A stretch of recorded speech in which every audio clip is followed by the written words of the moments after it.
ఇర్మియా గ్రంథం 13వ అధ్యాయం. యెహోవా నాతో ఇలాగు సెలవిచ్చాను, నీవు వెళ్లి అవిసెనార నడికట్టుకొని నీ నడుమున దానిని కట్టుకొనుము, నీళ్లలో దాన్ని వేయకుము. కావున యెహోవా మాట చొప్పున నేను నడికట్టు ఒకటి కొని నడుమున కట్టుకొంటిని. రెండవ మారు యెహోవా వాక్కు నాకు ప్రత్యక్షమై, నీవు కొని నడుమున కట్టుకొనిన నడికట్టును తీసుకొని లేచి యూఫ్రటీసు నొద్దకు పోయి అక్కడనున్న బండబీటలో దానిని దాచిపెట్టుమనగా, యెహోవా నాకు ఆజ్ఞాపించినట్లు నేను పోయి యూఫ్రటీసు నొద్ద దాన్ని దాచిపెట్టి తిని. అనేక దినములైన తరువాత యెహోవా, నీవు లేచి యూఫ్రటీసు నొద్దకు పోయి నేను అక్కడ దాచిపెట్టుమని నీకు ఆజ్ఞాపించిన నడికట్టును అక్కడ నుండి తీసుకొనుమని నాతో చెప్పగా, నేను యూఫ్రటీసు నొద్దకు పోయి త్రవ్వి ఆ నడికట్టును దాచిపెట్టిన చోట నుండి దాన్ని తీసుకొంటిని. నేను దాన్ని చూడగా ఆ నడికట్టు చెడిపోయి ఉండెను, అది దేనికిని పనికిరానిదాయెను.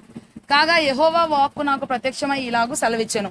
యెహోవా ఈ మాట సెలవిచ్చుచున్నాడు, ఈ విధముగానే యూదావారి గర్వమును యెరూషలేము నివాసుల మహాగర్వమును నేను భంగపరచుదును.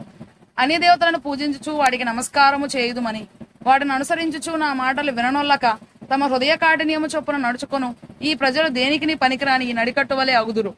నాకు కీర్తి స్తోత్ర మహిమలు కలుగుటకై వారు నాకు జనముగా ఉండునట్లు నేను ఇశ్రాయేలు వంశస్థులను అందరినీ యూదా వంశస్థులను అందరినీ నడికట్టు నరుని నడుముకు అంటియున్న రీతిగా నన్ను అంటియుండ చేసి తిని గాని వారు నా మాటలు వినకపోయి ఉన్నారని యెహోవా సెలవిచ్చుచున్నాడు.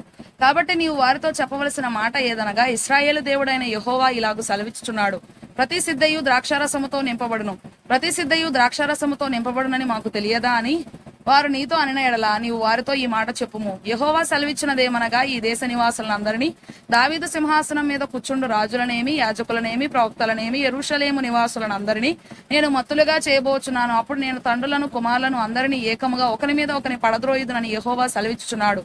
వారిని కరుణింపను శిక్షింపకపోను, వారి ఎడల జాలిపడక నేను వారిని నశింపజేసేదను. చెవియొగ్గి వినుడి, యెహోవా ఆజ్ఞ ఇచ్చుచున్నాడు. గర్వపడకుడి, ఆయన చీకటి కమ్మజేయక మునిపే మీ కాళ్ళు చీకటి కొండలకు తగులక మునిపే వెలుగు కొరకు మీరు కనిపెట్టుచుండగా ఆయన దాని గాఢాంధకారముగా చేయక మునిపే మీ దేవుడైన యెహోవా మహిమ గలవాడని ఆయనను కొనియాడుడి. అయినను మీరు ఆ మాట విననొల్లని ఎడల మీ గర్వమును బట్టి నేను చాటున ఏడ్చుదును. యెహోవా మంద చెరపట్టబడినందున నా నేత్రం బహుగా వలపోయిచు కన్నీరు విడుచుచు నుండును. రాజును తల్లి అయిన రాణిని చూచి ఇట్లనము, మీ శిరోభూషణములను తల మీదనున్న మీ సుందర కిరీటమును పడిపోయెను, కృంగి కూర్చుండుడి. దక్షిణ దేశ పట్టణములు మూయబడి ఉన్నవి, వాటిని తెరవగలవాడు ఎవడను లేడు. యూదా వారందరూ చెరపట్టబడిరి, ఏమీయూ లేకుండా సమస్తము కొనిపోబడిను. కన్నులెత్తి ఉత్తరము నుండి వచ్చుచున్న వారిని చూడుడి. నీకియ్యబడిన మంద, నీ సౌందర్యమైన మంద ఎక్కడనున్నది? నీవు నీకు స్నేహితులుగా చేసుకున్న వారిని ఆయన నీ మీద అధిపతులుగా నియమించినప్పుడు నీవేమి చెప్పెదవు? ప్రసవించు స్త్రీ వేదన వంటి వేదన నిన్ను పట్టును గదా. నీవు ఇవి నాకేలా సంభవించనని నీ మనసులో అనుకున్న ఎడల నీవు చేసిన విస్తారమైన దోషములను బట్టి నీ బట్ట చెంగులు తొలగిపోయెను, నీ మడిమలు సిగ్గునొందెను. కూషు దేశస్థుడు తన చర్మమును మార్చుకొనగలడా? చిరుతపులి తన మచ్చలను మార్చుకొనగలదా? మార్చుకొనగలిగిన ఎడల కీడు చేయటకు అలవాటు పడిన మీరును మేలు చేయ వల్లపడును. కాబట్టి అడవి గాలికి పొట్టు ఎగురునట్లు నేను వారిని చెదరగొట్టేదను. నీవు అబద్ధమును నమ్ముకొనుచు నన్ను మరచితివి గనుక ఇది నీకు వంతు, నా చేత నీకు కొలవబడిన భాగమని యెహోవా సెలవిచ్చుచున్నాడు.